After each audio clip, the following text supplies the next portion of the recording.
নমস্কার বন্ধুরা, হাসি খুশি চ্যানেলে সবাইকে স্বাগত। দেখে নাও, সানডে লাঞ্চ ডিশেস নিয়ে আমি হাজির হয়ে গেছি। কি কি কুক করেছি তোমাদের সঙ্গে শেয়ার করছি। প্রথমে আছে সাদা ভাত, এরপর আছে দেশি কাগজি লেবু, এটা বেগুন ভাজা, আমার একার জন্যই করেছি, গরম গরম খাবো বলে। এটা পালং শাক, পেঁয়াজ ফোড়ন আর রসুন দিয়ে ভাজা। এটা হচ্ছে আলু দিয়ে, পটল দিয়ে, সয়াবিন দিয়ে একটা হালকা পাতলা ঝোল।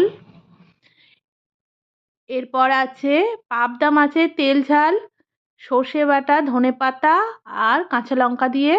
আর এটা কড়াই চিকেন, চন্দ্রমুখী আলু দিয়ে চিকেন লেগ পিস, কড়াই চিকেন। আর এটা হচ্ছে টক ঝাল মিষ্টি আচার, আমার যেটা করা ছিল সেটাই এখনো চলছে। আর সঙ্গে আছে কেন্টের জল। তো বন্ধুরা, জানিও আমার সানডে লাঞ্চ ডিশেস তোমাদের কীরকম।